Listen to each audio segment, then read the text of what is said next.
bwe yabadde addiriza ku muggalo ogwassibwawo olw'okwetangira ekirwadde kirumye maama wa COVID-19, omukulembeze w'eggwanga Yoweri Museveni yalagidde amasinzizo gonna okusigala nga maggale okumala ennaku endala 6. Oluvannyuma lw'ennaku ezo kijja kuba kitegeeza nti amasinzizo gakulungudde ebbanga lya myezi 4 nga maggale.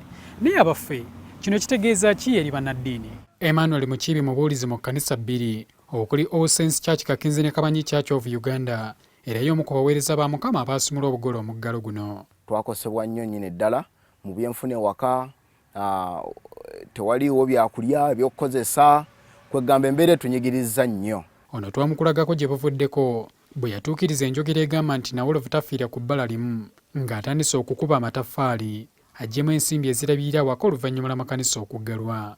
Mbadde sina kyonna kyakkola, mbeera ennyigiriza, nefuna ekirowoozo ntandika omulimu gw'okuba bbulooka, era ndi mu kukuba bbulooka nga nsuubira kuzookya mu mwezi ogw'omunaana.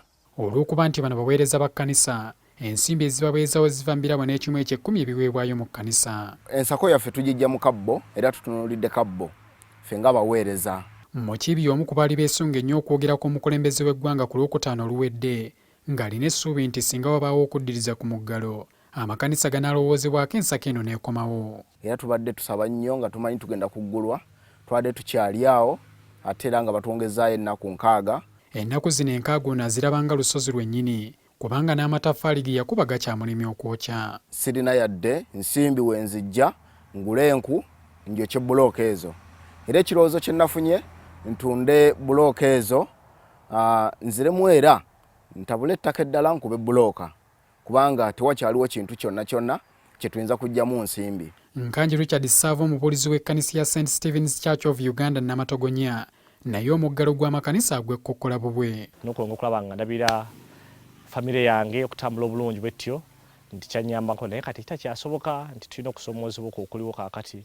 Ono agamba nti ku nsako ebaweebwa yali yayongerako n'agula poloti ng'atandise okuzimba amaka, wabula kati omulimu gwayimirira kubanga tekyajja. Ku kisooka kwabena nti nali nzimba era bwe nazimba ennyumba n'esooka eyimiramuko nasooka n'egaana kubanga ekyonna kyava ku buzibu bwaki bwa nsimbi.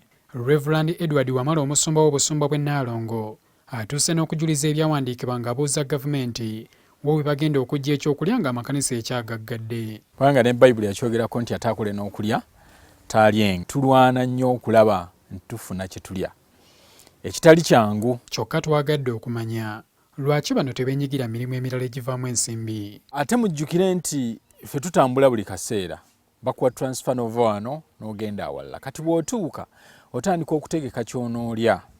Tetubanga abantu abalala abagundiivu obanga waali wakolera bizinensi. Mbu ne mu nteekateeka za gavumenti ez'enjawulo ez'okwekulaakulanya era abaweereza ba Mukama batera okubuusibwa amaaso. Kubanga myoga batunuulira nnyo skills, aba welding, ab'ebyalaani, abamasaaluuni. Obuweereza bwaffe tebutukkiriza ate kubeera nnyo mu ebyo. Kakati n'omukisa gwa myoga bwe gwajja ffe twalekebwa ebbali. Abaweereza ba Katonda basaba nti gavumenti yandibadde balowoozaako mu ngeri y'enjawulo kubanga ne mu nteekateeka ya gavumenti ey'okudduukirira abakoseddwa omuggalo ng'ebasindikira emitwalo 10 naye baagikonga bukonziruso.